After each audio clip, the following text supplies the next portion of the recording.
अब जैसे कि तुम देख पा रहे हो, तुम्हारे पास तमाम तरह के अमोनियम के जितने कंपाउंड्स हैं, अमोनियम क्लोराइड, अमोनियम सल्फेट, एक इसमें कंपाउंड नहीं दिख रहा है। वो कंपाउंड है अमोनियम नाइट्रेट। अमोनियम नाइट्रेट को हम लेबोरेटरी प्रिपरेशन के लिए नहीं यूज करते। वैसे जितने भी अमोनियम कंपाउंड्स हैं, वो जैसे ही कोई एल्कली डालोगे तो तुम्हारे पास, जैसे मान लो ये केस एक सिंपल सा, ये लेबोरेटरी मेथड है, तो इसमें क्या बनता है कि तुम्हारे पास NH4OH बन गया, 2 मॉलिक्यूल ऑफ NH4OH बन गए, और साथ में हमारे पास जो बन गया वो बन गया कैल्शियम क्लोराइड। तो 2 मॉलिक्यूल इसके ले लिए, कैल्शियम क्लोराइड ले लिया।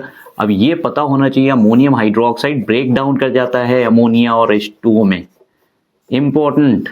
इसलिए अमोनिया की ये गैस निकल रही, वो तुम्हारे पास निकल जाती है।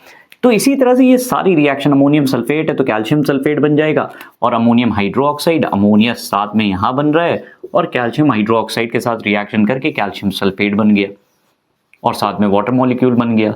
ठीक इसी तरह से ये तुम्हारे पास रिएक्शन हो जाएगी।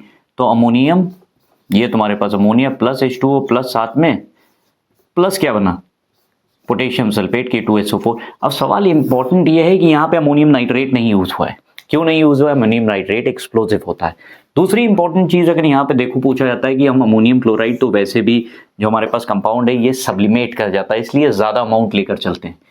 कैल्शियम हाइड्रोक्साइड चीप है, सस्ता है, इसलिए हम आसानी से यूज कर सकते हैं। तो लेबोरेटरी प्रिपरेशन में जो हमारे पास इंपॉर्टेंट चीजें आती हैं उनमें से ये है कि क्यों हम कैल्शियम हाइड्रोक्साइड यूज करते हैं। अब जो अमोनिया